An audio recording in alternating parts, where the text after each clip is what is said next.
A moça do caixa foi demitida por erro no troco, e o milionário viu um caderno com um desenho sobre o balcão.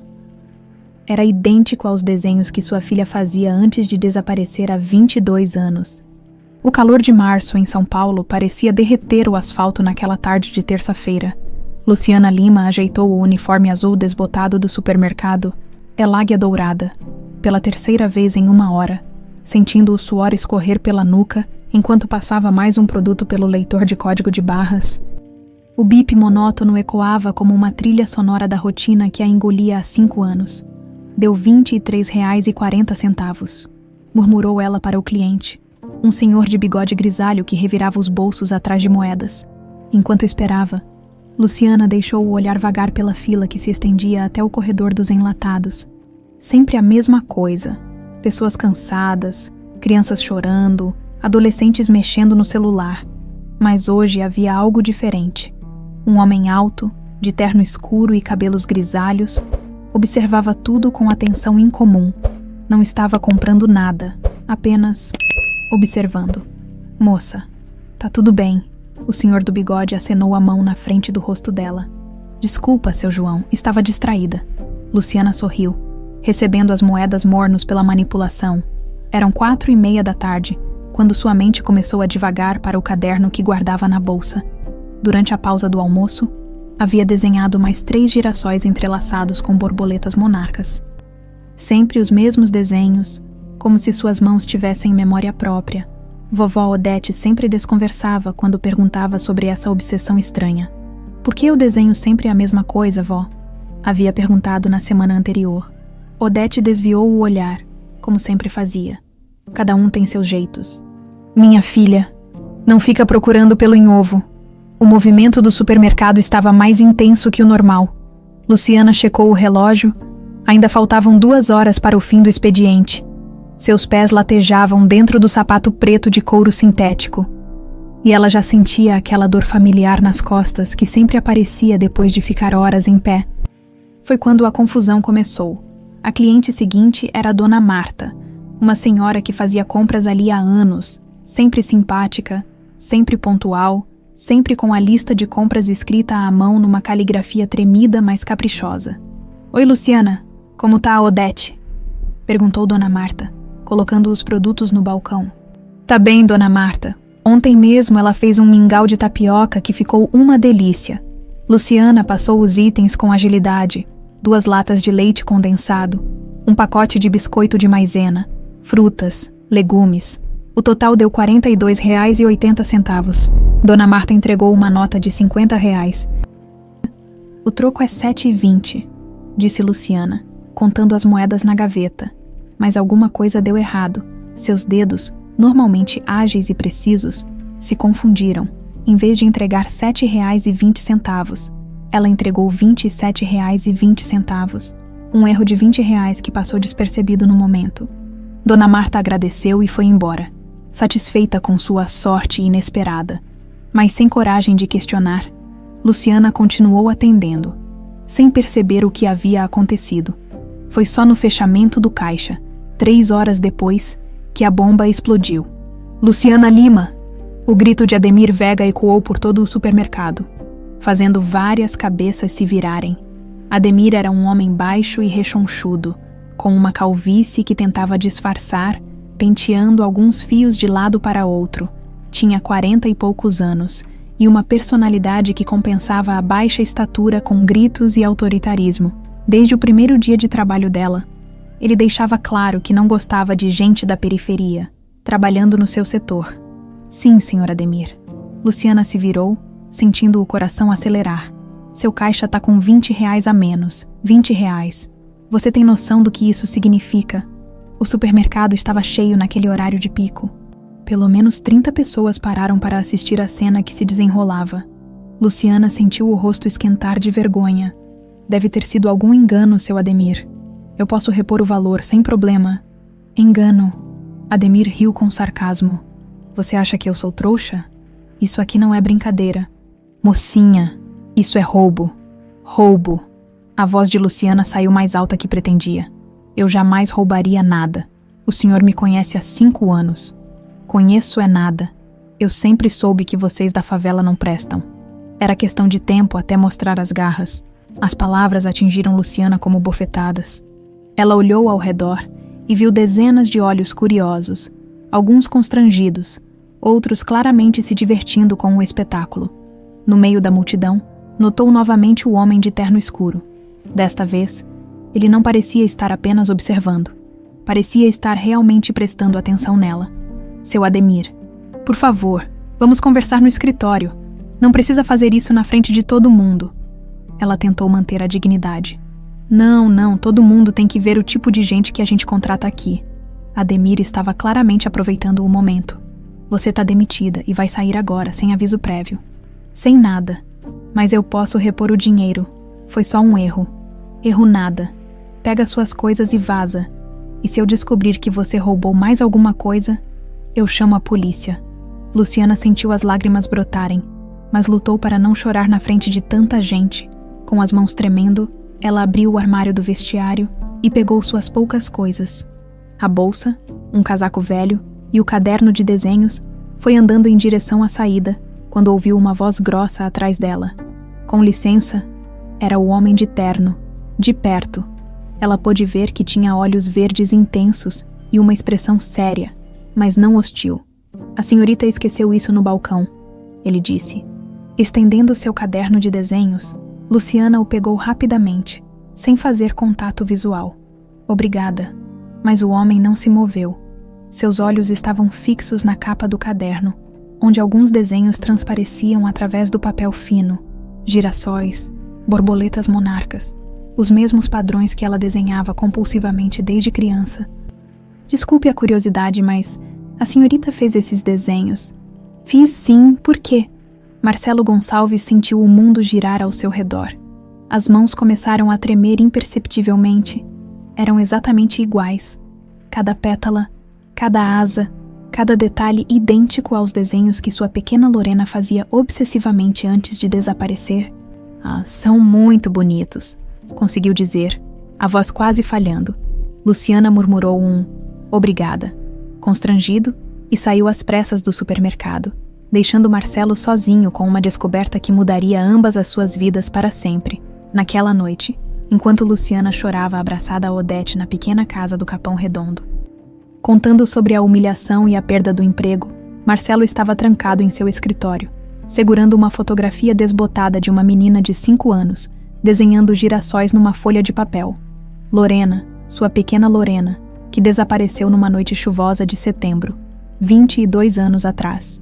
Levando consigo seu coração e sua razão de viver, pela primeira vez em mais de 2 décadas, Marcelo Gonçalves sentiu algo que havia esquecido completamente. Esperança. Marcelo não conseguiu dormir naquela noite. Ficou até às 4 da manhã andando de um lado para o outro no escritório, parando de vez em quando para observar a fotografia de Lorena criança. A semelhança era perturbadora, não apenas nos desenhos, mas nos traços do rosto, na forma como a moça torcia uma mecha de cabelo quando nervosa. Exatamente como sua filha fazia. Às 7 da manhã, ele já estava no telefone. Nelson Freitas. Aqui é Marcelo Gonçalves. Preciso dos seus serviços. É urgente. Nelson era considerado o melhor detetive particular do Brasil. Especialista em pessoas desaparecidas. Havia trabalhado em casos que a própria polícia havia arquivado. 48 anos. Ex-delegado, com uma reputação impecável e honorários que só milionários conseguiam pagar. Bom dia, Sr. Gonçalves. Em que posso ajudá-lo? Preciso que você rastreie uma pessoa. Uma moça de uns 27 anos. Trabalhava no supermercado El Águia Dourada, na Vila Madalena. Nome dela é Luciana Lima. Pode me dar mais detalhes? Marcelo hesitou. Como explicar sua suspeita sem parecer um louco desesperado? É complicado, Nelson. Prefiro conversar pessoalmente. Pode vir aqui hoje de manhã. 2 horas depois, Nelson estava sentado na biblioteca da mansão Gonçalves, ouvindo atentamente. Enquanto Marcelo relatava os eventos do dia anterior, o detetive não demonstrou ceticismo quando Marcelo mostrou os desenhos de Lorena e descreveu a semelhança com os da moça do supermercado. Entendo sua suspeita, Sr. Gonçalves. Vou começar pelas câmeras de segurança do estabelecimento. Com sorte. Conseguimos rastrear o trajeto dela até em casa. Quero que seja discreto, Nelson. Se realmente for ela. Não quero assustá-la. Claro, vou tratar isso com o máximo cuidado, enquanto Nelson começava sua investigação. Do outro lado da cidade, na mansão dos Jardins, Cristiane Gonçalves observava o marido com crescente inquietação. Casada com Marcelo há 20 anos. Ela conhecia cada uma de suas manias, cada expressão facial, cada mudança de humor, e alguma coisa estava muito diferente.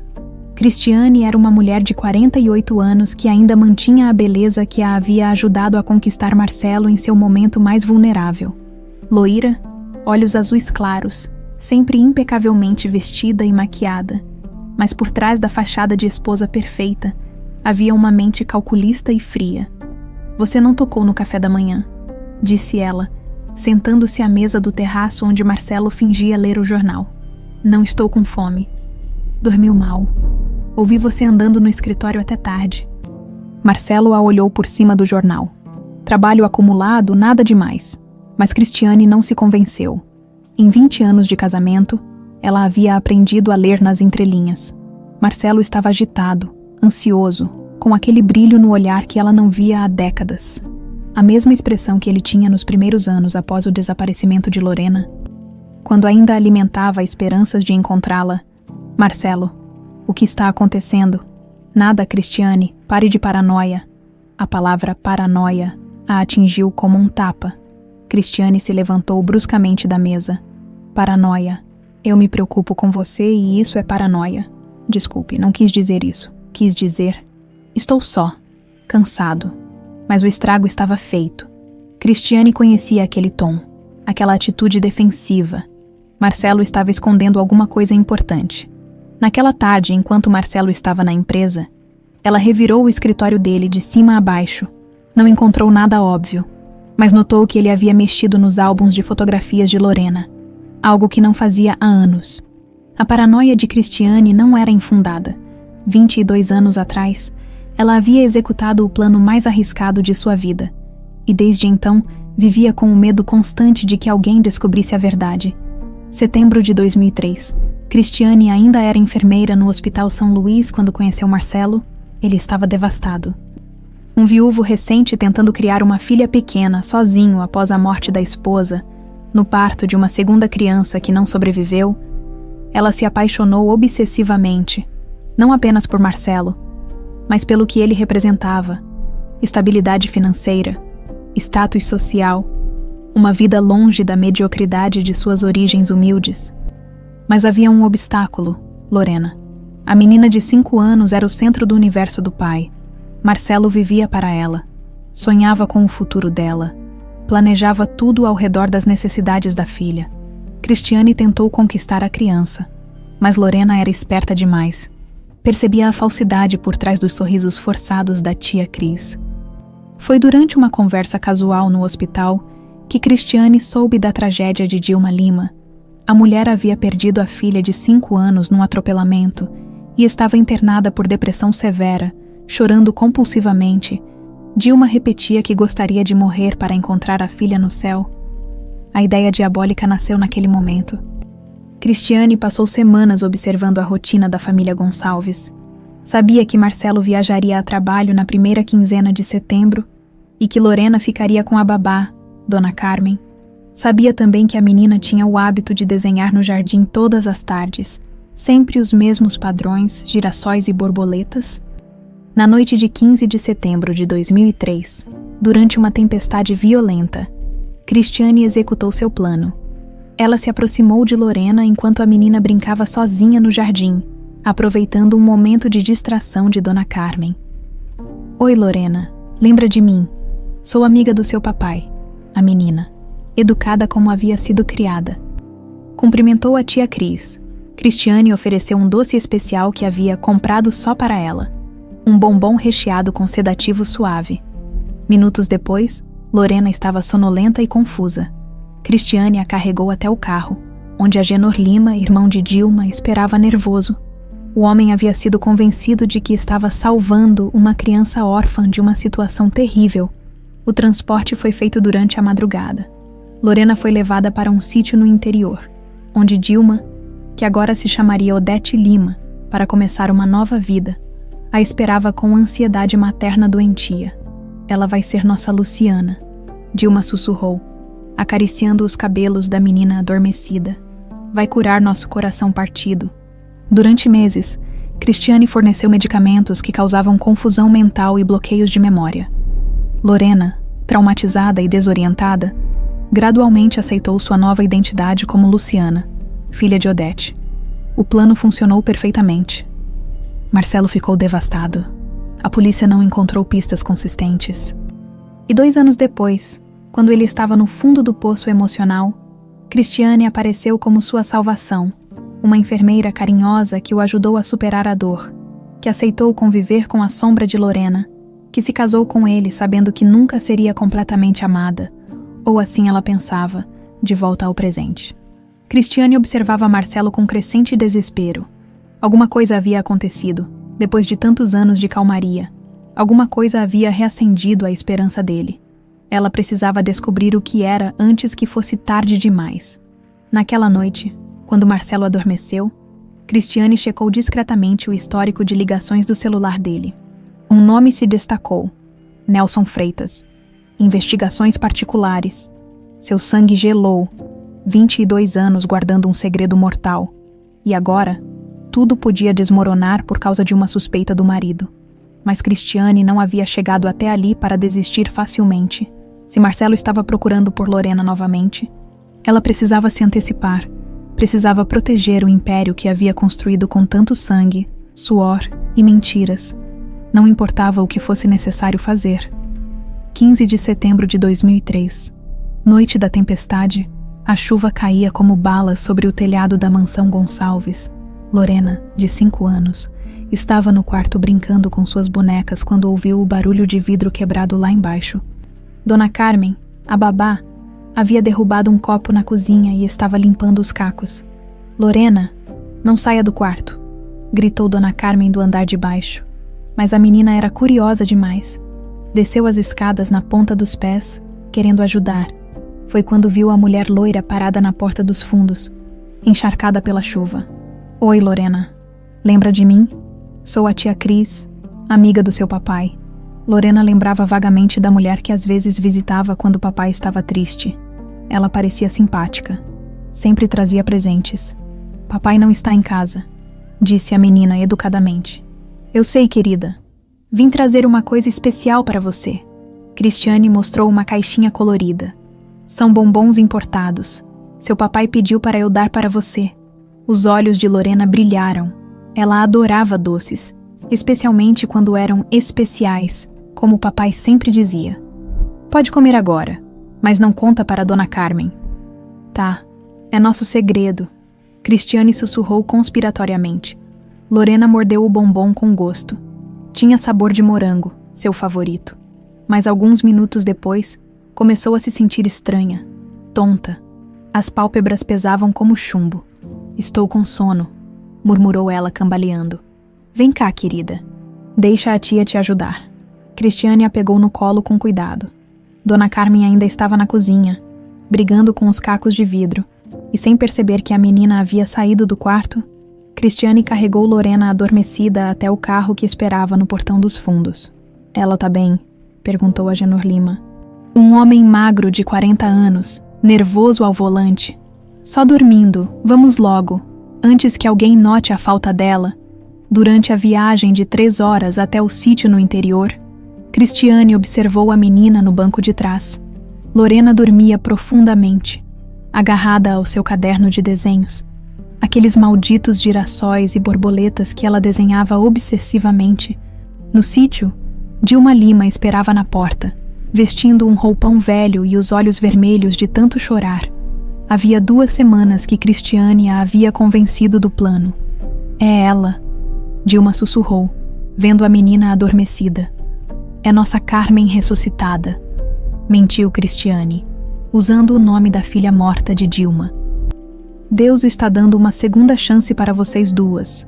Dilma recebeu Lorena como se fosse um presente divino. Durante semanas, Cristiane voltou ao sítio para administrar os medicamentos que causavam confusão mental na criança.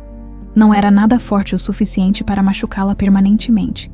mas o bastante para embaralhar suas memórias de São Paulo. Da mansão de Marcelo. Por que eu não lembro da minha vida antes? Lorena perguntava confusa nos primeiros meses. Você bateu a cabeça no acidente que matou seus pais, minha filha. Dilma mentia, com o coração partido. Mas agora você está comigo, sua vovó Odete. É só isso que importa. Dilma havia escolhido o nome Odete, em homenagem à própria filha morta. E Lorena se tornou Luciana, o nome que Dilma sempre quis dar à segunda filha que nunca teve chance de ter. Os meses passaram. Lorena. Agora Luciana gradualmente parou de questionar sua origem. As memórias da mansão, de Marcelo, da vida anterior se tornaram fragmentos confusos que ela atribuía a sonhos estranhos. Apenas a obsessão pelos desenhos permanecia. Girassóis e borboletas que ela continuava fazendo sem entender por quê. Por que eu desenho sempre isso, vovó? Perguntava a menina. Odete sempre desconversava, sentindo uma punhalada de culpa no peito. Ela sabia que os desenhos eram a única ligação que restava entre Luciana e sua verdadeira identidade. Presente. Casa no Capão Redondo 22 anos depois. Odete Lima, que nunca mais conseguiu usar o nome verdadeiro Dilma, estava no sofá da pequena sala, fingindo assistir televisão enquanto observava Luciana na cozinha. A menina que havia criado como filha. Agora era uma mulher forte, trabalhadora, que cuidava dela com o mesmo carinho que recebera. Mas Odete estava morrendo. O câncer de pâncreas havia sido descoberto 3 meses atrás. O médico do posto de saúde fora direto. No máximo 6 meses de vida, ela havia escondido o diagnóstico de Luciana, tomando os remédios para a dor escondida e inventando desculpas para os enjoos e a perda de peso, como contar para sua neta que estava morrendo. E pior, como morrer carregando aquele segredo terrível. Vó, você não comeu quase nada no almoço. Luciana se aproximou, preocupada. Ah, minha filha, é essa idade. O estômago não é mais o mesmo. Luciana se ajoelhou ao lado do sofá e pegou as mãos enrugadas de Odete. A senhora tem certeza que tá tudo bem? Posso levar a senhora no médico amanhã. Não precisa não, estou bem. Mas Odete não estava bem. Além da doença, a culpa a consumia todos os dias. Especialmente quando via Luciana desenhando aqueles girassóis e borboletas, como se o subconsciente dela ainda guardasse pedaços da verdadeira identidade. Naquela noite, depois que Luciana foi dormir, Odete foi até o guarda-roupa e retirou uma caixa velha de sapatos que mantinha escondida há 2 décadas. Dentro dela estavam as fotografias que Cristiane havia dado como prova de que Lorena era realmente órfã. Fotos da menina na mansão, brincando no jardim, ao lado de um homem que Cristiane disse ser o tio que não podia mais cuidar dela. Odete sempre soube que havia alguma coisa errada naquela história. Cristiane era fria demais, calculista demais. E Lorena, Luciana, era educada demais, refinada demais, para ser filha de gente simples como Cristiane alegava. Mas a dor pela perda da própria Carmen havia sido tão devastadora que Odete aceitou qualquer explicação que permitisse ser mãe novamente, mesmo que no fundo soubesse que estava participando de algo terrível. Minha Carmen, perdoa sua mãe, sussurrou para a fotografia da filha morta que guardava na carteira. Eu pequei por amor, mas pequei mesmo assim. Durante anos, ela havia tentado encontrar pistas sobre a verdadeira origem de Luciana, mas Cristiane havia sumido completamente da vida delas após os primeiros meses. Nenhum telefone, nenhum endereço, nenhuma forma de contato. Odete só tinha as fotografias e suas suspeitas crescentes. Na caixa havia também uma certidão de nascimento original, algo que Cristiane havia esquecido de recolher durante a pressa da operação. O nome estava ilegível devido à umidade, mas ainda dava para ver algumas letras: L, Na, G, Alv, e havia o anel. Um pequeno anel de ouro que Lorena usava quando chegou ao sítio. Cristiane havia mandado tirá-lo e jogá-lo fora, mas Odete o havia guardado secretamente. Nele estavam gravadas as iniciais LG, Lorena Gonçalves.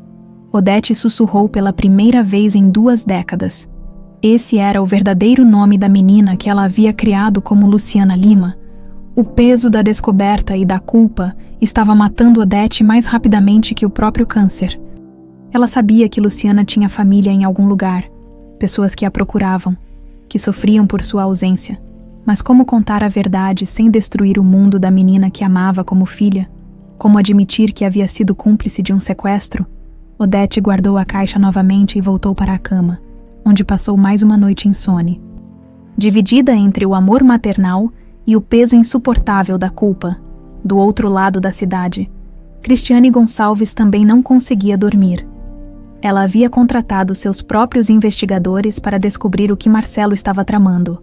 A suspeita a corroía. Será que ele havia encontrado alguma pista sobre Lorena? 22 anos mantendo um segredo. 22 anos construindo uma vida baseada numa mentira monstruosa. Ela não permitiria que tudo desmoronasse agora. Se fosse necessário, eliminaria qualquer ameaça à sua segurança. Mesmo que essa ameaça fosse a própria Lorena, Nelson Freitas era meticuloso em seu trabalho. Em 3 dias, havia conseguido acesso às câmeras de segurança do supermercado e rastreado o trajeto de Luciana até sua casa no Capão Redondo. Agora estava sentado no escritório de Marcelo com um relatório detalhado. Encontrei ela, Sr. Gonçalves. Luciana Lima, 27 anos, mora na Rua das Acácias, número 247, com uma senhora de 68 anos chamada Odete Lima, que ela chama de avó. Marcelo segurou o papel com mãos trêmulas. E aí, o que você descobriu sobre a família dela? É aí que fica interessante. Nelson ajustou os óculos. Não conseguia encontrar nenhum registro de nascimento de Luciana Lima na data que ela alega ter nascido. E essa tal Odete apareceu nos registros oficiais, só em 2004. Como se não existisse antes disso, o coração de Marcelo disparou. O que isso significa? Pode significar muitas coisas: documentos perdidos, problemas burocráticos ou identidades criadas. Preciso investigar mais fundo. E agora, o que fazemos?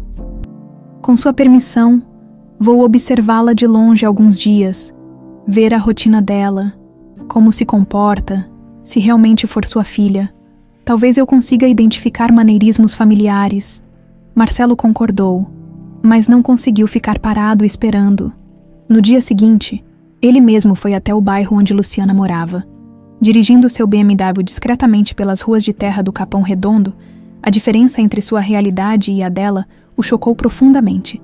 Casas de alvenaria inacabada, crianças brincando na rua entre lixo acumulado, o cheiro de esgoto misturado com comida fritando, como sua princesinha havia sobrevivido 22 anos naquele ambiente. Ele estacionou numa esquina estratégica e esperou. Às 2h, Luciana saiu de casa carregando uma sacola e caminhando na direção do centro do bairro. Marcelo a seguiu a pé, mantendo distância segura. Foi quando a viu parada numa farmácia que seu coração quase parou de bater. Luciana estava comprando remédios, e enquanto esperava na fila, torcia uma mecha de cabelo entre os dedos nervosamente, exatamente como Lorena fazia quando era pequena e estava preocupada com alguma coisa. Depois foi a forma como ela inclinou a cabeça ao conversar com o farmacêutico, o jeito que sorriu quando uma criança esbarrou nela na fila, até a maneira como ela organizou as moedas na palma da mão antes de pagar. Cada gesto era uma punhalada de reconhecimento. Meu Deus, é ela, sussurrou Marcelo, encostando numa parede para não desmaiar. Durante os dias seguintes, ele voltou religiosamente ao bairro. Descobriu que Luciana fazia compras sempre na mesma padaria, no mesmo açougue, no mesmo sacolão, que cumprimentava todos os vizinhos pelo nome, que ajudava uma senhora cadeirante a subir a ladeira toda tarde às 5. Mas o que mais o tocou foi vê-la no banco da pracinha, desenhando no mesmo caderno que havia esquecido no supermercado, sempre os mesmos padrões. Girassóis entrelaçados com borboletas monarcas, exatamente como sua Lorena desenhava aos 5 anos. Marcelo se escondeu atrás de uma árvore e chorou como não chorava há décadas. Era sua filha, tinha certeza absoluta, mas ela claramente não fazia ideia de quem era. Vivia uma vida simples, cuidando de uma mulher que acreditava ser sua avó, sem nenhuma memória da mansão, da riqueza, da vida que havia perdido, como se aproximar, como explicar, como não traumatizá-la ainda mais. Foi quando soube das dificuldades financeiras da família. Nelson havia descoberto que Odete estava doente. As idas frequentes à farmácia, as consultas médicas pagas no cartão de crédito já estourado, os medicamentos caros que Luciana comprava parcelado Marcelo tomou uma decisão. Na sexta-feira seguinte, Luciana recebeu uma ligação estranha. Alô, aqui é da assistência social da prefeitura. A senhora Odete Lima foi contemplada no programa de auxílio para tratamento médico. Vamos depositar R$2.000 na conta dela para ajudar com os medicamentos. Como assim? Luciana ficou confusa. A gente não pediu nenhum auxílio. A senhora foi indicada por um vizinho anônimo. Pessoas do bairro fazem essas indicações quando veem famílias precisando. É um programa novo da gestão. Luciana desligou o telefone desconfiada. Mas quando checou a conta no caixa eletrônico, o dinheiro estava lá, exatamente R$2.000. Vó, aconteceu uma coisa estranha. Ela contou para Odete, que estava deitada no sofá. Odete ouviu a história com o coração apertado. Ela sabia que não existia programa nenhum. Alguém estava ajudando elas anonimamente, mas quem? Deve ser coisa boa. Minha filha, Deus nunca abandona quem precisa. Mas Odete estava preocupada. Depois de 22 anos vivendo escondida, ajuda anônima soava como alarme de perigo. Enquanto isso, Cristiane intensificava sua própria investigação. Ela havia contratado um detetive particular diferente para espionar o marido. E as notícias não eram nada tranquilizadoras. Seu marido está visitando frequentemente um bairro da periferia, relatou o investigador. Especificamente uma área chamada Capão Redondo. Fica lá por horas, às vezes o dia todo. Fazendo o quê? Aparentemente observando uma casa específica. Há uma mulher jovem que mora lá com uma senhora mais velha. Cristiane sentiu o sangue gelar nas veias. Conseguiu fotografias dessa mulher. Consegui, sim. Quando viu as fotos de Luciana, Cristiane precisou se sentar. Era impossível. Depois de 22 anos, como Marcelo havia encontrado Lorena, ela passou a noite inteira analisando cada possibilidade. Talvez fosse apenas coincidência. Uma moça que se parecia com Lorena, mas a obsessão súbita de Marcelo sugeria que ele acreditava ter encontrado a filha. Se fosse verdade, se Lorena, agora Luciana, estivesse realmente viva e Marcelo a tivesse encontrado, todo o império que Cristiane havia construído ruiria como um castelo de cartas. Ela não podia permitir isso. No sábado pela manhã, Cristiane fez sua própria visita ao Capão Redondo. Dirigiu um carro alugado, usando óculos escuros e um lenço na cabeça para disfarçar. Estacionou a 3 quadras da casa de Luciana e esperou, quando finalmente viu a moça saindo para fazer compras. Cristiane sentiu como se tivesse levado um soco no estômago. Era Lorena, sem sombra de dúvida, 22 anos mais velha, com traços amadurecidos pela vida difícil, mas definitivamente Lorena Gonçalves, a mesma que ela havia drogado e entregue para Dilma numa noite chuvosa de setembro. Cristiane seguiu Luciana até o mercado.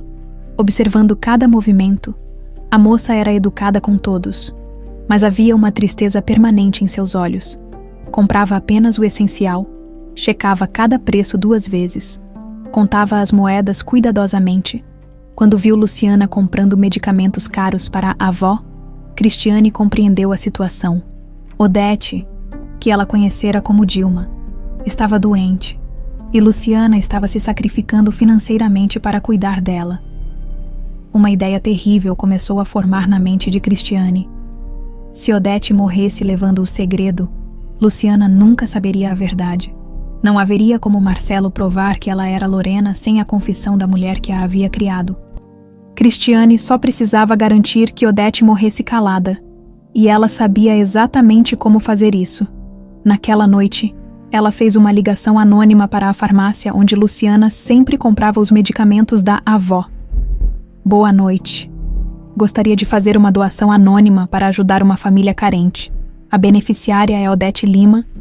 Quero pagar os medicamentos dela por um mês inteiro. Que gesto bonito, senhora. Posso anotar seu nome para... Prefiro manter o anonimato. Vou fazer um depósito na conta da farmácia amanhã pela manhã.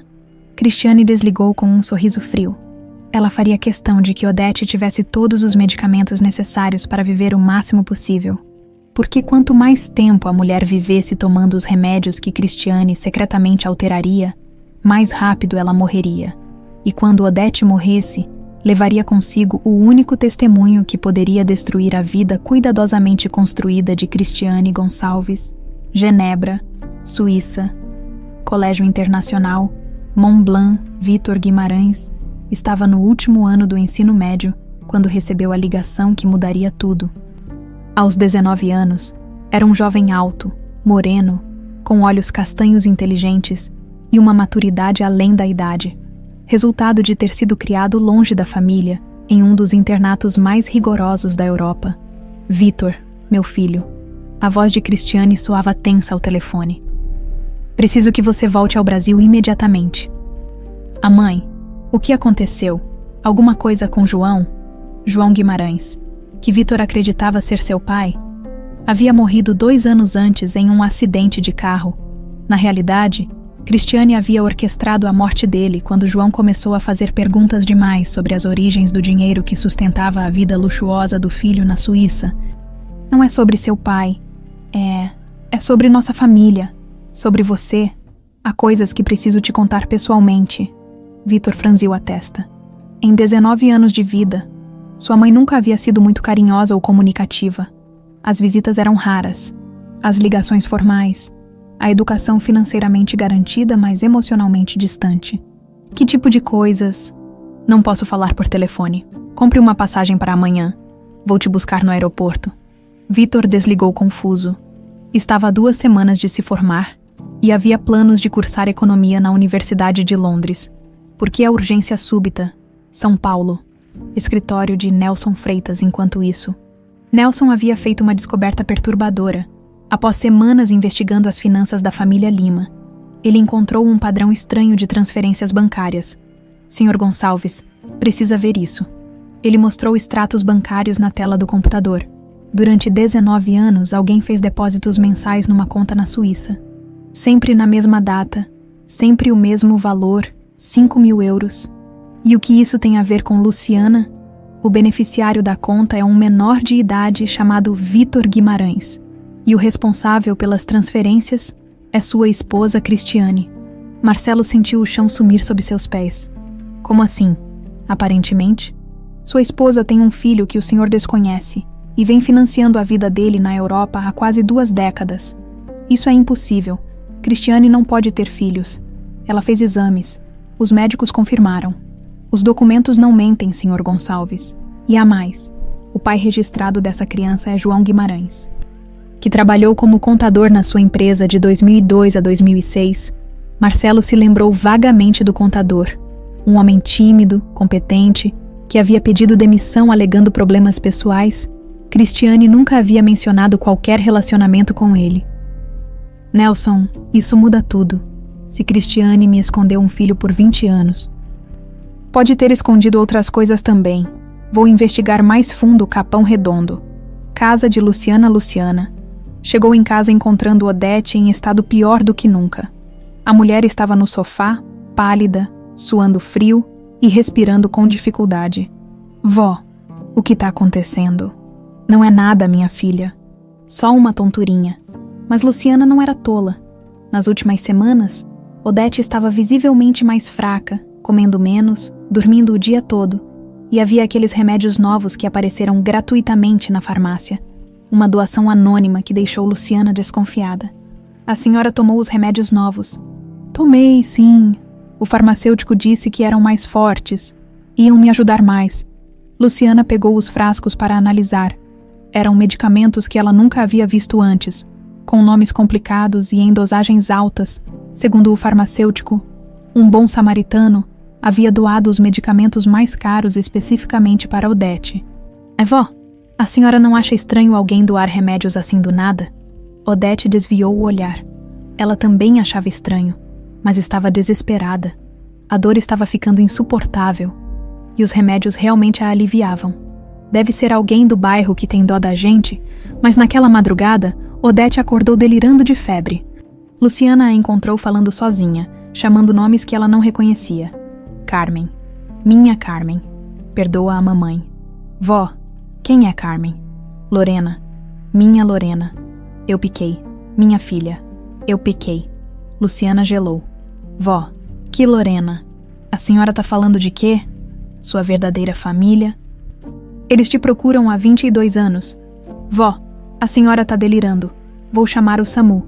Mas Odete agarrou o braço de Luciana com força surpreendente para alguém tão fraca. A caixa Embaixo da minha cama. A verdade tá lá.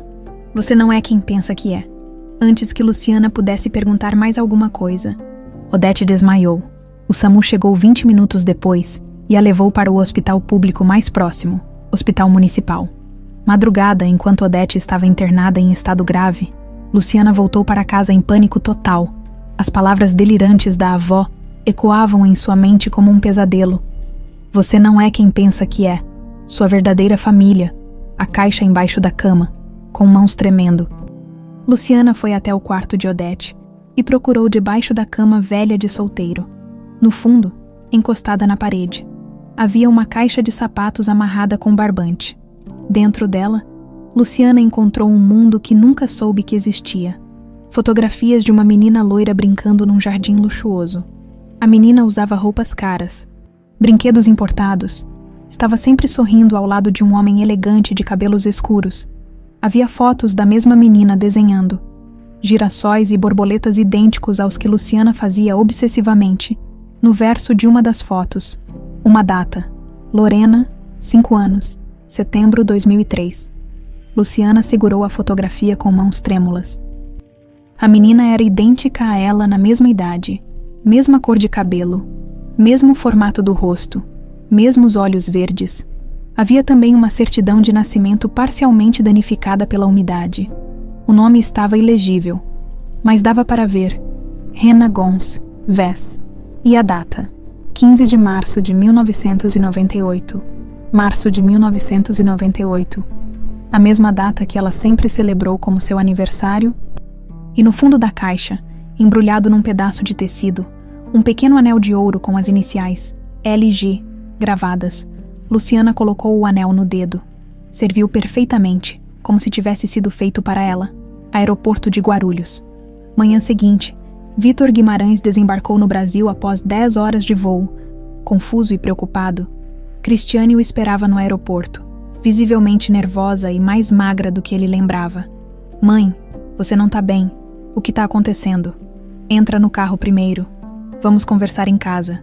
Durante o trajeto até a mansão nos Jardins, Cristiane tentou preparar o filho para as revelações que estava prestes a fazer. Como explicar 20 anos de mentiras? Como contar que Marcelo Gonçalves não era apenas o patrão de seu pai, mas seu verdadeiro padrasto? Vitor, você já se perguntou por que sempre estudou longe? Porque eu nunca te trouxe para conhecer o Brasil direito. Você sempre disse que era melhor para minha educação. Era mentira. Eu te mantive longe porque sua vida aqui seria complicada. Vitor observou a mãe dirigindo nervosamente pelas ruas de São Paulo. Complicada como? Seu verdadeiro pai não é João Guimarães. João era apenas o nome que pusemos na certidão para proteger você. Como assim? Vitor gritou, fazendo Cristiane perder a direção por um segundo. Seu pai verdadeiro é Marcelo Gonçalves, um dos homens mais ricos do país. E ele não sabe que você existe.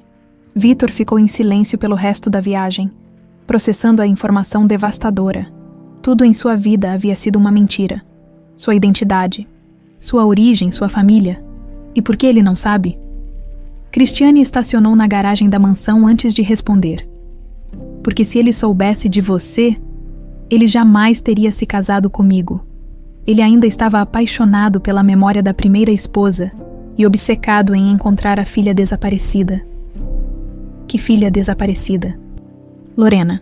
Ela sumiu quando tinha 5 anos. Marcelo nunca se conformou. Nunca parou de procurar. Se soubesse que eu estava grávida de outro homem na época, teria me expulsado da vida dele. Vitor desceu do carro atordoado. Em poucas horas, descobriu que tinha um padrasto milionário e uma meia-irmã desaparecida há décadas. Mãe, por que você está me contando isso agora? Cristiane o encarou com olhos frios que ele nunca havia visto antes. Porque Marcelo encontrou Lorena.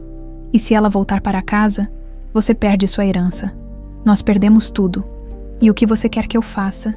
Que me ajude a proteger nossa família, custe o que custar. Hospital Municipal. UTI Odete. Lima estava conectada a aparelhos que monitoravam cada batimento de seu coração fraco.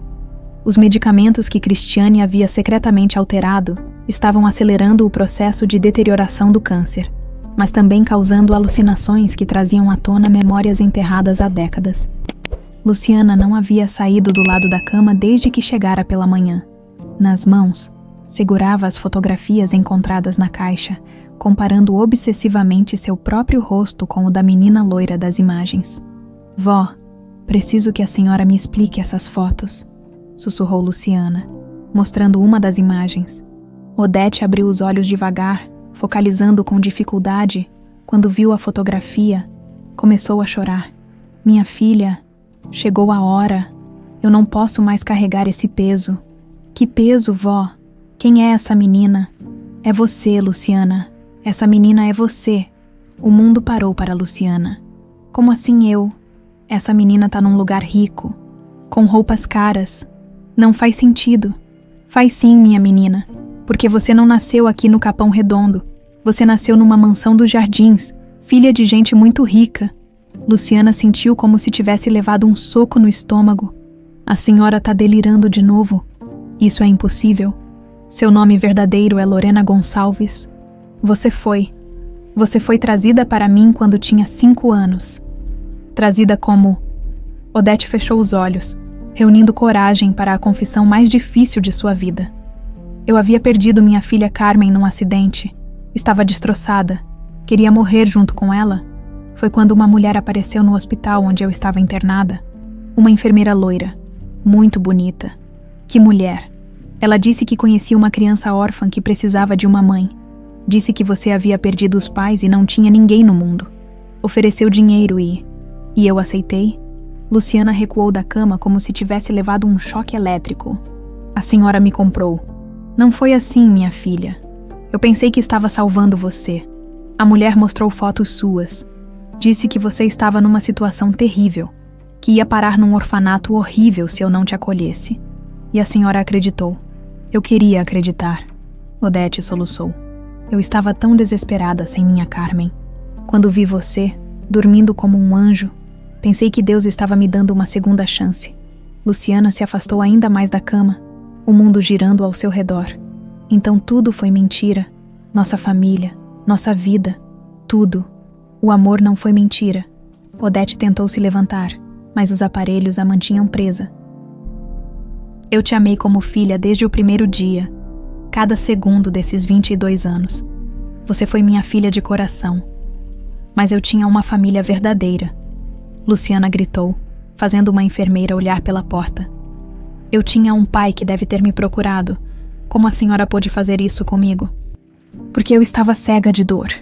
Odete chorava desesperadamente. Depois que você chegou, eu descobri que tinha sido enganada. Aquela mulher nunca mais apareceu. Nunca deu notícias.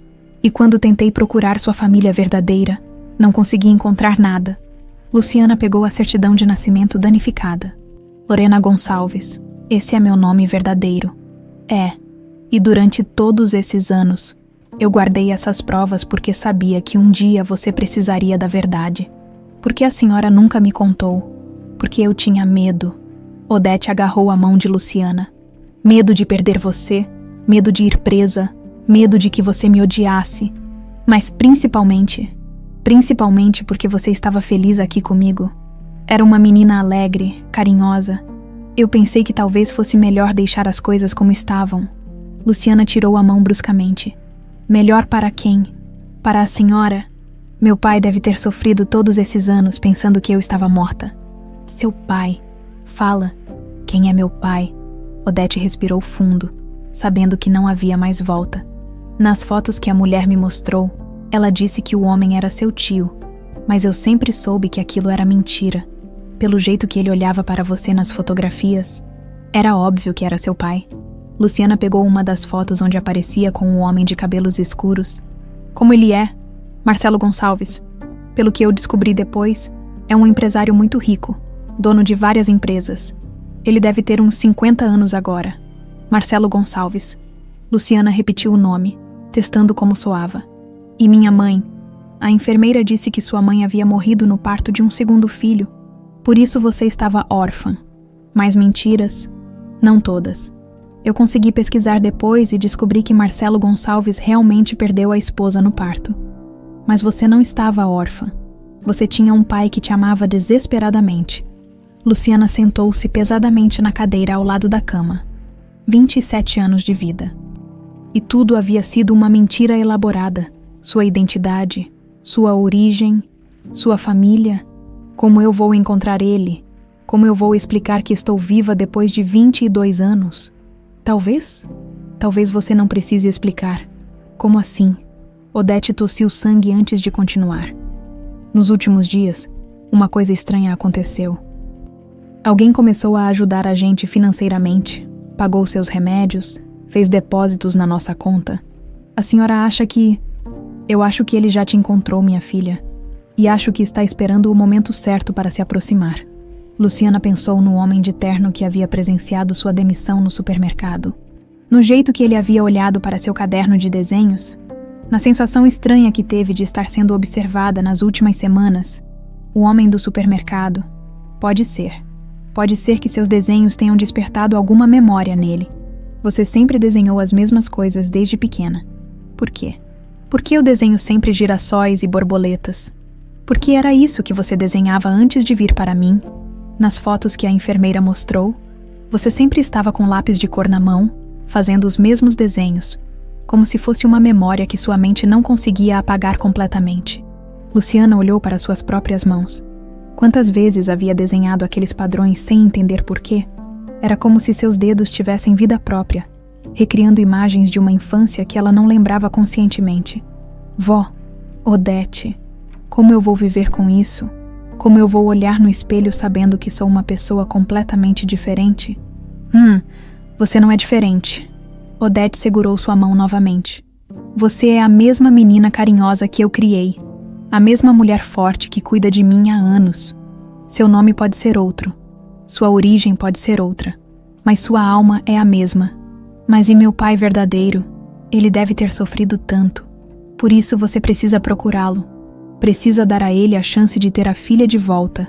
E se ele não me aceitar, se for tarde demais, olha para essas fotos, minha filha. Odete apontou para as imagens espalhadas na cama. Vê o amor nos olhos dele, um pai que ama. Assim não esquece. Ele está esperando você voltar há 22 anos. Naquela noite, Odete teve uma recaída severa. Os medicamentos alterados por Cristiane estavam fazendo efeito, e seu corpo não conseguia mais lutar contra o câncer em estado avançado. Luciana, Lorena, ela chamou fracamente. Estou aqui, vó. Me perdoa, por favor. Me perdoa por ter roubado 22 anos da sua vida. Luciana segurou a mão da mulher que a havia criado, dividida entre raiva e amor. Eu te perdoo. Você foi a única mãe que eu conheci. Procura seu pai. Vai ser feliz como você merece ser. E a senhora? Eu vou encontrar minha Carmen do outro lado. E vou contar para ela que cuidei bem da irmãzinha que Deus me emprestou. Odete Lima morreu às 5 da manhã, levando consigo a culpa de 2 décadas, mas deixando para trás a verdade que libertaria Lorena Gonçalves.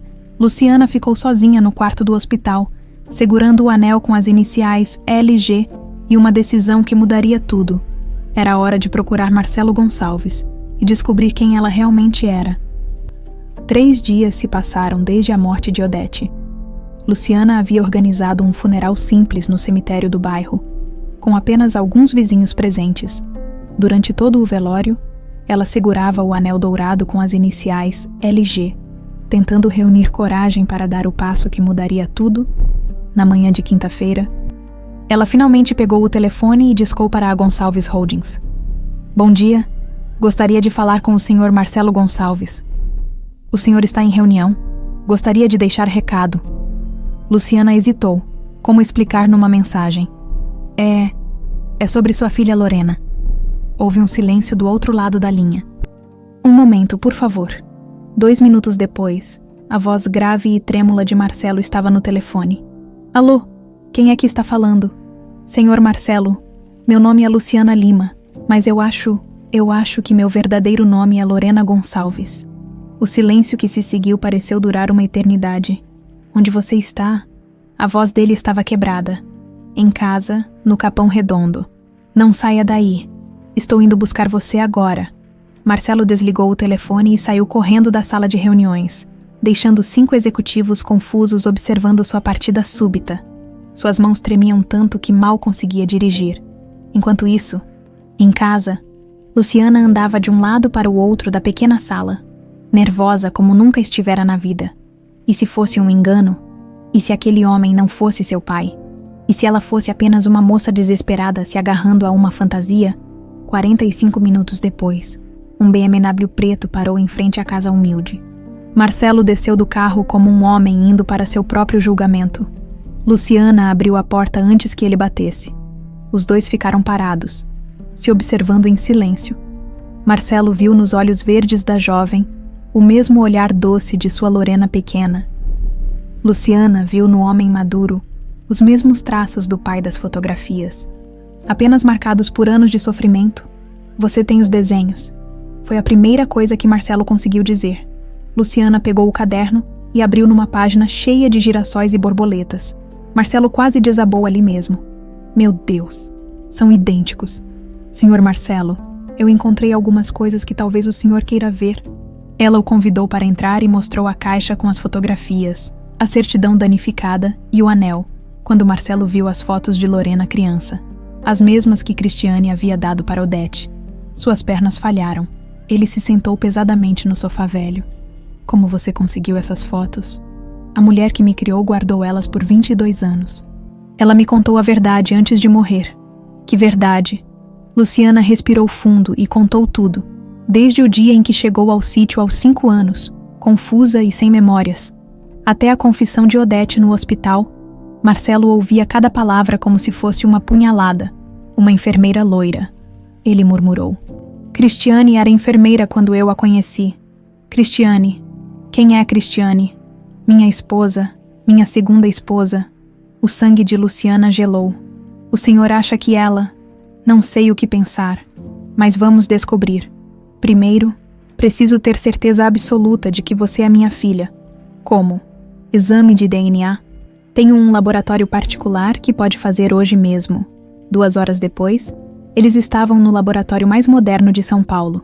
O médico, Dr. Roberto Silva, era discreto e eficiente. Com a tecnologia atual, posso dar o resultado em 6 horas. Ele explicou, coletando amostras de sangue dos dois. Marcelo e Luciana saíram do laboratório em silêncio. Nenhum dos dois sabia como preencher aquelas 6 horas de espera que determinariam o resto de suas vidas. Quer conhecer a casa onde você nasceu? Marcelo perguntou hesitante. Luciana concordou com um aceno. A mansão nos jardins era tudo que Luciana havia imaginado e mais. Portões imponentes, jardins perfeitamente cuidados. Uma casa que parecia palácio comparada à realidade que ela conhecia. Cristiane não está?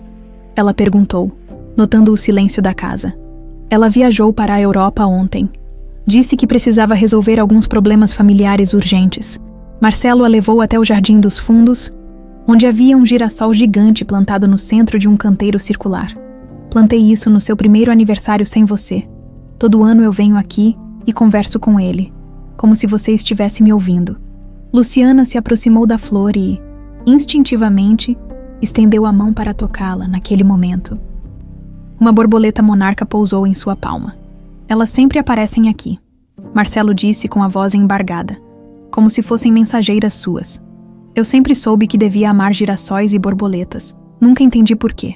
Marcelo a levou para dentro da casa, até um quarto que havia permanecido intocado por 22 anos.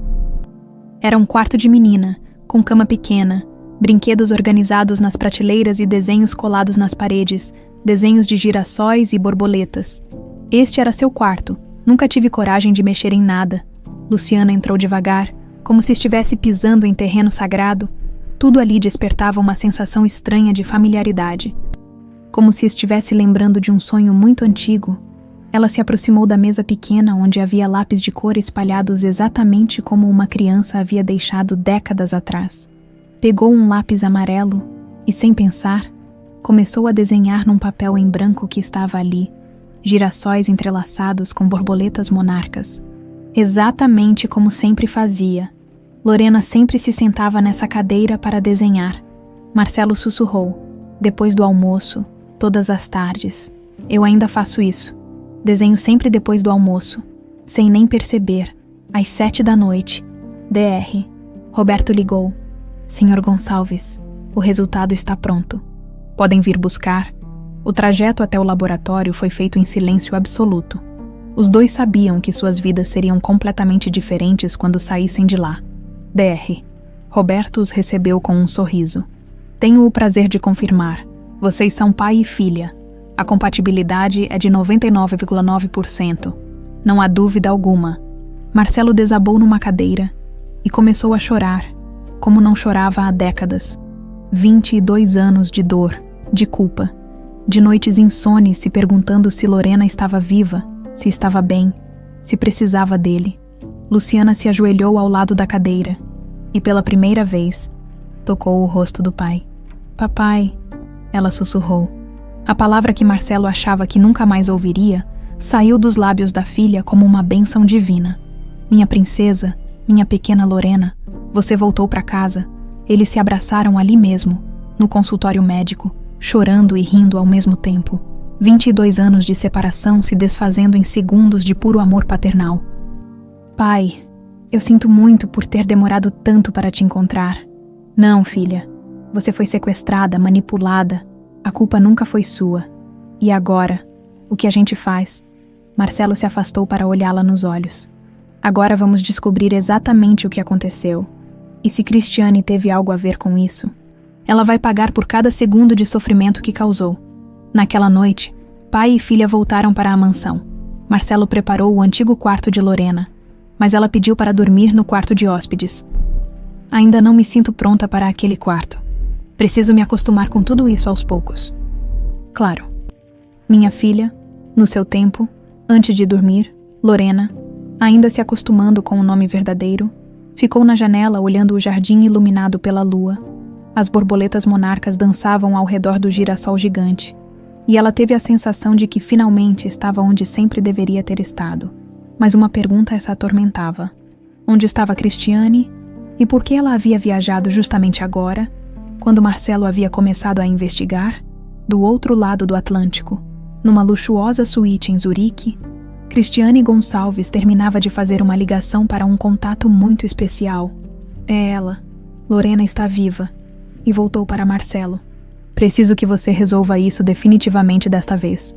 Vai custar caro, senhora Gonçalves. Dinheiro não é problema. Só resolva antes que ela destrua tudo que construir. Cristiane desligou e olhou pela janela da suíte. 22 anos atrás. Ela havia criado uma mentira perfeita. Agora, precisava eliminar a única pessoa que podia destruí-la, mesmo que essa pessoa fosse sua própria enteada, Aeroporto Internacional de São Paulo. Manhã seguinte, Vitor Guimarães estava no saguão de embarque, esperando o voo de volta para Zurique, quando recebeu uma ligação que mudaria tudo durante a noite. Havia refletido sobre as revelações chocantes de Cristiane e chegado a uma conclusão perturbadora. Sua mãe não era apenas uma mentirosa compulsiva, era uma criminosa. Vitor cancelou o voo. A voz de Cristiane soava tensa pelo telefone. Cancelei, mãe. Mas não pelos motivos que a senhora imagina. Como assim? Eu não vou te ajudar a fazer mal para uma pessoa inocente. Se Lorena é minha meio-irmã, ela tem direito de conhecer a família verdadeira dela. O silêncio do outro lado da linha foi seguido por uma risada fria que Vitor nunca havia ouvido da mãe. Você não entende a situação, meu filho. Não é só questão de dinheiro ou herança. Se Lorena voltar e contar a verdade, eu vou presa por sequestro. E você vai ficar sem nada. Então a senhora realmente fez o que eu tô pensando que fez. Fiz o que era necessário para garantir nosso futuro. Vitor desligou o telefone com nojo. Havia crescido na Suíça com valores sólidos de honestidade e justiça. E descobrir que era filho de uma sequestradora o deixava enjoado. Em vez de embarcar, ele pegou um táxi de volta para São Paulo, Mansão Gonçalves. Escritório. Marcelo estava ao telefone com Nelson Freitas quando Vitor tocou a campainha. Lorena, que estava reorganizando as fotografias encontradas na caixa de Odete, atendeu o interfone. Alô? Oi. Eu sou Vitor Guimarães. Preciso falar com Marcelo Gonçalves sobre Cristiane. Lorena chamou Marcelo, que reconheceu o sobrenome imediatamente. Guimarães, o filho de João Guimarães. Na verdade, senhor, eu sou filho de Cristiane. E vim aqui para contar tudo o que eu sei. Marcelo abriu o portão sem hesitar. Minutos depois, um jovem alto e moreno estava na sala da mansão, olhando nervosamente para Lorena. Então você é Lorena Gonçalves. ele disse, estendendo a mão. Sou seu meio-irmão. Meio-irmão. Lorena ficou confusa. É uma longa história, Vitor suspirou. E muito feia. Durante a hora seguinte, Vitor contou tudo o que sabia, desde a revelação de Cristiane sobre sua paternidade até as ameaças veladas contra Lorena. Minha mãe está na Suíça agora, fazendo ligações para pessoas que eu prefiro não imaginar quem sejam, ele concluiu. Ela vai tentar eliminar qualquer ameaça ao que ela chama de nossa família. Marcelo ficou lívido. Você tem certeza disso? Absoluta. E tem mais, João Guimarães, que ela sempre disse ser meu pai, não morreu num acidente. Minha mãe mandou matar ele quando ele começou a fazer perguntas sobre o dinheiro que sustentava minha vida na Europa. Jesus Cristo, Lorena murmurou. Por isso estou aqui. Eu não quero mais ser cúmplice dela. Quero ajudar vocês a colocá-la na cadeia. Nelson Freitas, que havia chegado durante a conversa, fez anotações detalhadas de tudo que Vitor relatou. Com esse depoimento, podemos abrir uma investigação formal, mas precisamos de mais evidências. E que tipo de evidências? Marcelo perguntou. Registros bancários das transferências para a Suíça, comunicações entre Cristiane e possíveis cúmplices, testemunhas do sequestro. A mulher que me criou morreu, Lorena disse tristemente. Ela era a única testemunha viva. Não necessariamente. Vitor interveio. Minha mãe sempre foi paranoica. Ela guarda tudo. Documentos, fotografias, gravações. Tem um cofre na suíte onde ela acha que ninguém sabe que existe. Você sabe a combinação? Não. Mas sei onde ela guarda a chave. Suíte de Cristiane. Tarde, enquanto Cristiane estava na Europa, Vitor levou Marcelo. Lorena e Nelson até a suíte principal da mansão, atrás de um quadro falso, havia um cofre pequeno. Vitor pegou a chave escondida numa caixa de joias aparentemente comum. O que encontraram ali dentro foi devastador. Centenas de fotografias de Lorena criança, incluindo algumas tiradas secretamente durante os primeiros meses no sítio. Documentos falsificados, inclusive uma certidão de óbito falsa de Lorena, datada de setembro de 2003. Registros de pagamentos para Agenor Lima e recibos de medicamentos controlados usados para apagar memórias. Mas o mais chocante eram as gravações. Cristiane havia gravado conversas com Dilma, Odete durante os primeiros meses após o sequestro. Aparentemente como seguro caso precisasse chantagear a mulher no futuro. Vamos ouvir, Nelson disse, conectando o gravador no laptop. A voz de Cristiane ecoou pela sala, fria e calculista. Dilma, você entende que se alguém descobrir sobre a menina, nós duas vamos presas, né? Você por sequestro e eu por cumplicidade. A voz trêmula de Dilma respondia. Eu sei, mas às vezes ela pergunta pelos pais. O que eu falo? Você fala que eles morreram, e se ela começar a lembrar de alguma coisa, você me avisa imediatamente. Tenho medicamentos que podem ajudar com as memórias problemáticas. Lorena teve que sair da sala para não vomitar. A frieza com que Cristiane falava sobre destruir suas memórias de criança era enojante. Isso é evidência mais que suficiente, Nelson disse. Vou levar tudo para a Polícia Federal agora mesmo. Delegacia da Polícia Federal. Delegado Carlos Mendes ouviu as gravações e analisou os documentos com expressão cada vez mais séria. Isso é um dos casos mais elaborados de sequestro e falsificação de identidade que já vi. Vou emitir um mandado de prisão internacional contra Cristiane Gonçalves imediatamente. E quanto tempo vai levar para prendê-la? Marcelo perguntou. Depende de onde ela está exatamente. Mas com essas evidências não vai demorar. Zurique, Suíça. Hotel Baur Oulac Cristiane. Recebeu uma ligação do contato que havia contratado para resolver o problema Lorena. Senhora Gonçalves, temos um problema. A polícia brasileira emitiu um mandado de prisão internacional contra a senhora. Minha recomendação é sair da Europa imediatamente. Como eles descobriram? Aparentemente seu filho está cooperando com as autoridades. Cristiane jogou o telefone contra a parede. Vitor havia traído a própria mãe, depois de 19 anos sustentando a vida luxuosa dele. O ingrato havia escolhido o lado de uma meia-irmã que nem conhecia. Ela fez as malas rapidamente e comprou uma passagem para um país sem tratado de extradição com o Brasil. Mas antes de fugir definitivamente, tomou uma decisão fatal. Se não podia mais viver a vida que havia construído, pelo menos destruiria Lorena antes de desaparecer. Mansão Gonçalves. Noite, a família estava reunida na sala quando o delegado Mendes ligou com notícias. Cristiane escapou de Zurique antes que conseguíssemos prendê-la. Mas temos informações de que ela comprou uma passagem de volta para o Brasil. Como assim? Marcelo ficou alarmado. Por que ela voltaria se sabe que vai ser presa? Pessoas desesperadas fazem coisas irracionais. Vou colocar segurança ao redor da mansão, Vitor, que estava ouvindo a conversa. Ficou pálido. Ela não voltou para se entregar. Ela voltou para terminar o que começou 22 anos atrás. O que você quer dizer? Lorena perguntou. Minha mãe é obcecada por controle. Se ela não pode ter a vida que quer, vai garantir que ninguém mais tenha também, especialmente você. Marcelo abraçou a filha protetivamente. Não vou deixar nada acontecer com você. Não de novo. Senhor Marcelo. Nelson interveio. Sugiro que contratem segurança privada também. Cristiane conhece esta casa melhor que qualquer um. Naquela noite, enquanto seguranças patrulhavam a propriedade e Lorena tentava dormir no quarto de hóspedes, uma tempestade começou a se formar no horizonte. Era como se o próprio tempo estivesse pressentindo que o confronto final estava se aproximando. Na madrugada, Cristiane Gonçalves pousou no aeroporto de Guarulhos com documentos falsos e uma determinação mortífera. 22 anos atrás, ela havia destruído uma família para construir sua própria felicidade. Agora, estava pronta para destruir tudo de novo. Mansão Gonçalves. 3 dias depois, uma tempestade violenta açoitava São Paulo na noite de sexta-feira. Os ventos uivavam entre as árvores do jardim da mansão, e os relâmpagos iluminavam o céu como flashes de uma câmera gigante. Lorena estava na biblioteca, folheando álbuns de fotografias de sua infância perdida, tentando recuperar fragmentos de memórias. Pai, você acha que eu vou lembrar de alguma coisa um dia? Ela perguntou a Marcelo, que organizava papéis numa mesa próxima. Não se force, minha filha. As memórias vão voltar naturalmente, se tiverem que voltar. Vitor estava no sofá ao lado, lendo um livro.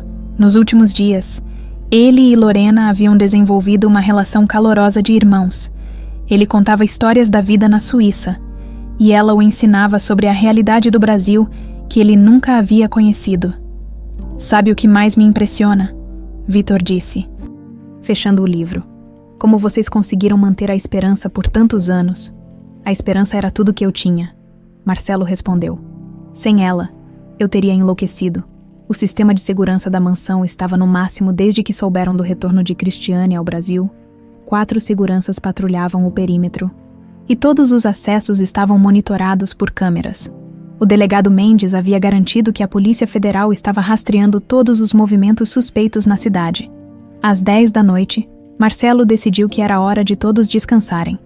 Vitor, o quarto de hóspedes do 2º andar está preparado para você. Obrigado. E Lorena, durma bem. Amanhã vamos continuar procurando aqueles desenhos que você fazia quando era pequena. Lorena sorriu. Boa noite, irmão. A palavra irmão ainda soava estranha, mas carinhosa.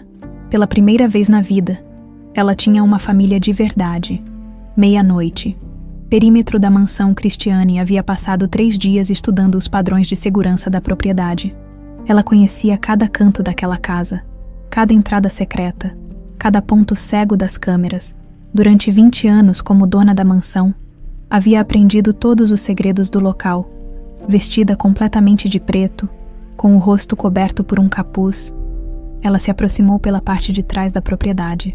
Sabia que havia uma entrada de serviço que raramente era usada e que estava fora do alcance das câmeras de segurança. Na bagagem, carregava uma arma calibre 38 que havia comprado no mercado negro logo depois de chegar ao Brasil. Não era uma assassina profissional, mas a desesperança a havia transformado em alguém capaz de qualquer coisa. A chuva mascarava qualquer ruído que pudesse fazer. Os seguranças estavam concentrados nas entradas principais, exatamente como ela havia previsto. Biblioteca, 12,30. Lorena não conseguia dormir. A tempestade e a tensão dos últimos dias a deixavam inquieta. Desceu para a biblioteca em busca de algum livro que a ajudasse a relaxar. Foi quando ouviu um ruído estranho vindo da cozinha. Um som como se alguém tivesse derrubado alguma coisa. Pai, ela chamou, mas não houve resposta. Pode ter sido o vento, ela pensou. mas decidiu verificar mesmo assim. Caminhou na direção da cozinha na ponta dos pés, usando apenas a luz dos relâmpagos para se orientar. Não queria acordar ninguém por causa de um ruído que podia ser qualquer coisa. Foi quando chegou à porta da cozinha que viu a silhueta. Uma figura vestida de preto estava parada no meio da sala, segurando algo que brilhava com os clarões da tempestade. Uma arma. Não se mova. A voz de Cristiane cortou o ar como uma lâmina. Lorena gelou, mesmo depois de 22 anos. Mesmo sem memórias claras, alguma coisa em seu subconsciente reconheceu aquela voz. A mesma voz que havia sussurrado: "É nosso segredo", na noite em que sua vida mudou para sempre. "Cristiane", ela disse, surpreendendo-se com a própria calma. "Olha só, a filha pródiga finalmente me reconhece." Cristiane tirou o capuz, revelando um rosto que havia envelhecido anos nos últimos dias. Seus olhos azuis, antes frios mas controlados, agora brilhavam com uma loucura perigosa. "Durante 22 anos, eu vivi a vida que deveria ser minha. Fui a esposa de Marcelo, a dona desta mansão, a herdeira de toda essa fortuna. E agora você volta para roubar tudo de mim. Eu não vim roubar nada. Eu só queria conhecer meu pai." "Seu pai", Cristiane gritou, apontando a arma diretamente para o peito de Lorena. "Marcelo nunca foi realmente meu marido. Ele sempre esteve apaixonado por uma fantasma, por uma menina morta que ele não conseguia esquecer. Por sua causa, eu nunca tive o amor dele completamente." Lorena deu um passo para trás, mas Cristiane avançou, mantendo a distância. "Você destruiu minha vida quando tinha 5 anos. Sabia disso? Sua mera existência me impedia de ser feliz. Por isso eu tinha que fazer você desaparecer. E por que não me matou? Porque me entregou para Odete? Porque eu não sou uma assassina." Cristiane riu amargamente. "Pelo menos, não era. Eu pensei que se você sumisse, se crescesse longe daqui sem memórias, eu poderia finalmente ter meu marido só pra mim.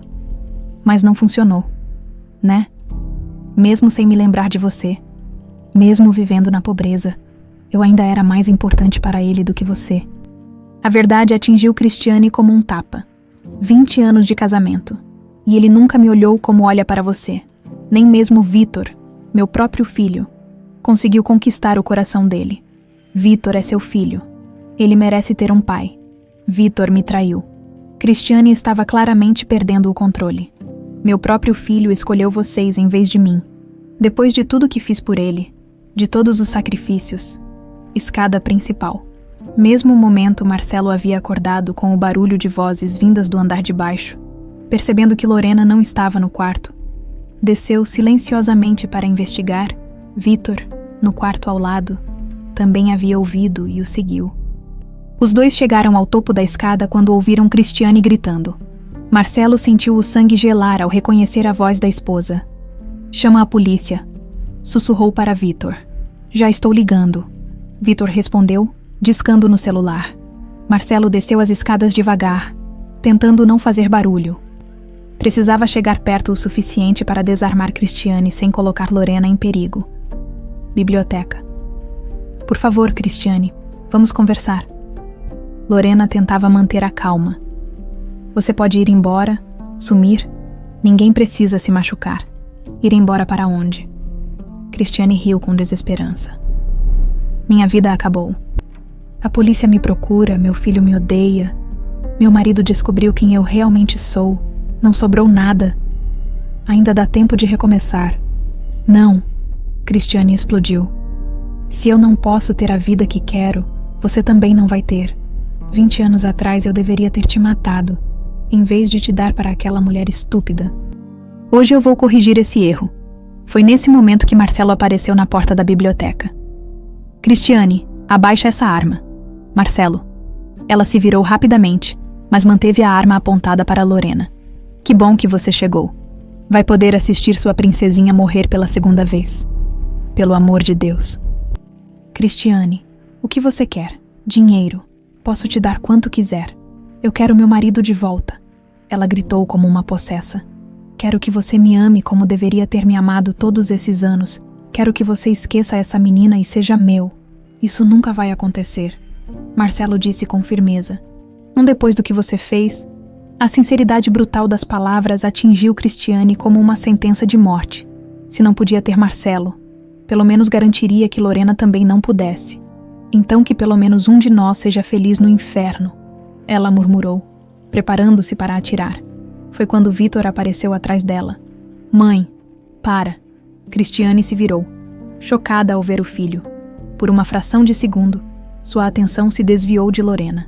Vitor, meu filho, você voltou para mim. Eu voltei para impedir que você cometa uma loucura ainda maior. Vitor se aproximou devagar, as mãos estendidas pacificamente. Mãe, você ainda é minha mãe, mesmo com tudo o que aconteceu. Mas eu não posso deixar você machucar uma pessoa inocente. Ela não é inocente. Cristiane chorava e gritava ao mesmo tempo. Ela destruiu nossa família. Nossa família estava destroçada desde o início por causa das mentiras. Lorena é vítima, assim como todos nós. Vitor estava a 3 metros da mãe quando ela percebeu o que ele estava tentando fazer. Não, você não vai me impedir. Ela apontou a arma novamente para Lorena, mas Vitor se jogou na frente. Se você quiser atirar nela, vai ter que atirar em mim primeiro. Vitor, sai da frente, Lorena gritou. Não. Chega de violência. Chega de mentiras. Isso acaba aqui. Cristiane estava completamente descontrolada agora, a arma tremendo em sua mão. 3 pessoas que ela havia tentado manipular a vida inteira estavam ali, na sua frente, escolhendo umas às outras em vez dela. Vocês escolheram? Ela berrou. O tiro ecoou pela biblioteca como um trovão. O tiro ecoou pela biblioteca, seguido por um silêncio aterrorizante. Por alguns segundos, ninguém se mexeu. Então Cristiane gritou de dor, segurando o próprio braço direito. A arma havia disparado durante a luta quando Vitor tentou desarmar a mãe, atingindo-a acidentalmente. Mãe, Vitor se ajoelhou ao lado de Cristiane, que sangrava no chão de mármore. Não, não era para ser assim. Ela murmurava em estado de choque. Marcelo correu para Lorena, verificando se ela estava ferida. Filha, você está bem. Estou, pai. Estou bem. Sirenes policiais soaram à distância, ficando cada vez mais próximas. Os seguranças da mansão, alertados pelo barulho do tiro, invadiram a biblioteca com armas em punho. A situação está controlada, Marcelo gritou para eles. Chamem uma ambulância. Cristiane estava no chão, chorando compulsivamente enquanto Vitor fazia pressão no ferimento para estancar o sangramento. Por que, mãe? Por que chegou a este ponto? Porque eu amei demais. Ela sussurrou. Amei tanto que virei monstro. 3 viaturas da Polícia Federal chegaram simultaneamente. Delegado Mendes entrou correndo na biblioteca, seguido por uma equipe de paramédicos. Como ela entrou? Ele perguntou a Marcelo enquanto os médicos atendiam Cristiane. Ela conhece esta casa melhor que qualquer um. Morou aqui por 20 anos. Cristiane foi sedada e colocada numa maca, antes de ser levada para a ambulância. Ela olhou uma última vez para Lorena. Você me perdoa? Perguntou com a voz fraca. Lorena se aproximou da maca, olhando nos olhos da mulher que havia destruído sua infância. Eu te perdoo, Cristiane, mas isso não apaga o que você fez. Eu sei. Cristiane foi levada para o hospital sob escolta policial. Na manhã seguinte, ela seria formalmente acusada de sequestro, falsificação de documentos, homicídio de João Guimarães e tentativa de homicídio. 6 meses depois, Instituto Lorena Gonçalves. Uma manhã dourada de setembro iluminava o prédio moderno nos jardins. Lorena, agora usando oficialmente o nome Lorena Luciana Gonçalves, mantendo Luciana em homenagem à mulher que a criou, estava na entrada do instituto que levava seu nome. O Instituto Lorena Gonçalves havia se tornado referência nacional em reunião de famílias separadas e apoio psicológico para vítimas de sequestro. Em apenas 6 meses, já havia ajudado dezenas de famílias a se reencontrarem. Nervosa, Vitor perguntou, ajustando a gravata. Ele havia se mudado definitivamente para o Brasil e trabalhava como diretor administrativo da fundação. Um pouco. Lorena sorriu. Ainda não acredito que tudo isso é real. Marcelo se aproximou, impecável num terno azul marinho. Nos últimos meses, ele havia rejuvenescido 10 anos. A filha de volta, a família reunida, um propósito nobre para canalizar sua riqueza. Tudo contribuía para uma felicidade que ele pensava ter perdido para sempre. O governador já chegou. Ele perguntou. Chegou agora há pouco. A imprensa também está toda aqui. Vitor respondeu. A inauguração oficial do Instituto era um evento que havia atraído políticos, empresários, jornalistas e, principalmente, famílias que ainda procuravam por parentes desaparecidos. Durante a cerimônia, Lorena fez um discurso emocionante. Este instituto não existe para apagar o passado, mas para transformar dor em esperança. Minha história teve final feliz, porque pessoas boas não desistiram de procurar a verdade.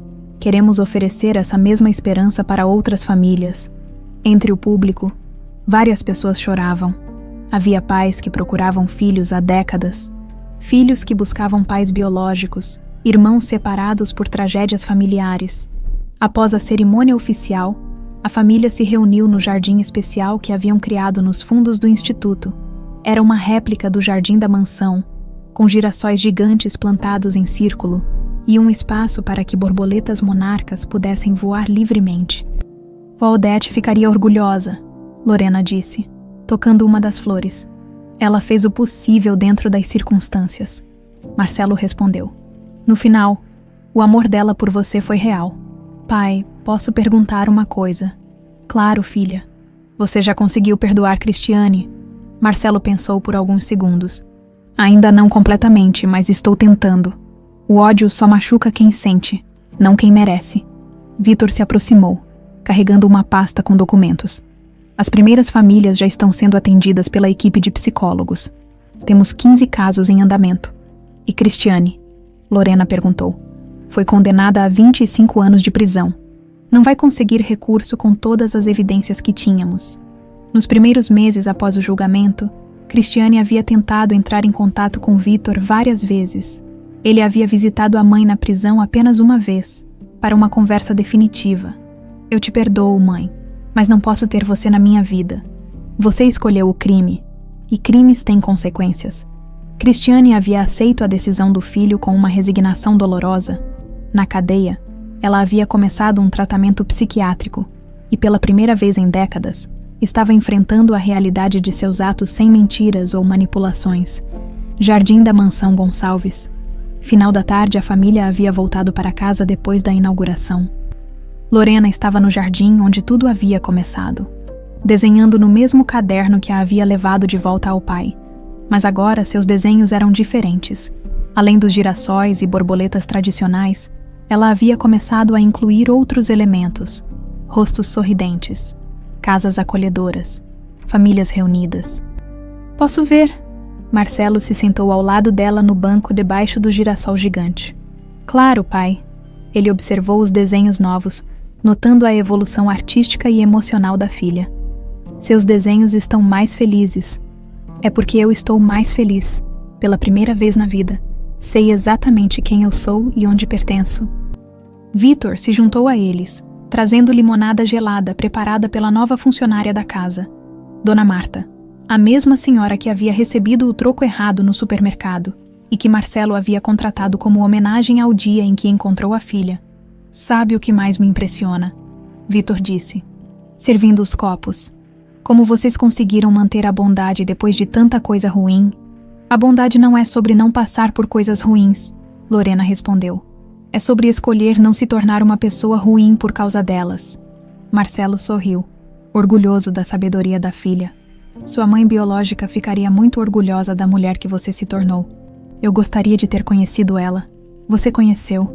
Ela está em cada gesto seu de carinho, em cada vez que você ajuda alguém, em cada desenho que faz. Tatiana vive através de você. Enquanto conversavam, borboletas monarcas começaram a dançar ao redor do girassol, como sempre faziam ao final da tarde. Mas hoje havia mais delas, dezenas delas, criando um espetáculo natural de beleza pura. Vó Odete costumava dizer que borboletas eram almas visitando a gente. Lorena comentou.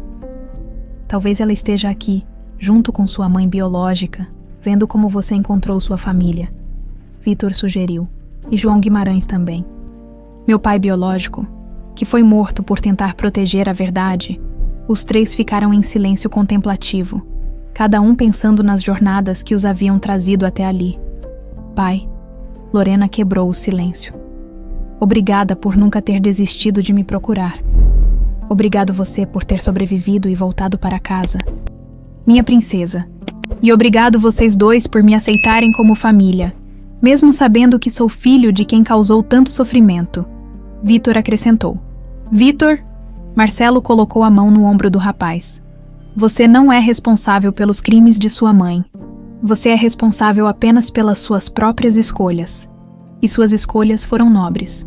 O sol estava se pondo, tingindo o céu de rosa e dourado. No jardim da mansão Gonçalves, uma família que havia sido despedaçada por mentiras e crimes estava finalmente completa, unida pela verdade e pelo amor. Lorena Luciana pegou seu lápis e fez um último desenho naquele dia. 3 pessoas sentadas debaixo de um girassol gigante, cercadas por borboletas monarcas, com sorrisos genuínos nos rostos. No canto da folha, ela escreveu: Família, onde o amor sempre encontra um caminho de volta para casa. As borboletas continuaram dançando, até que a noite chegou, levando consigo as dores do passado e trazendo a promessa de um futuro construído sobre a verdade. O perdão e a prova de que alguns laços são mais fortes que o tempo, a distância e a própria maldade humana.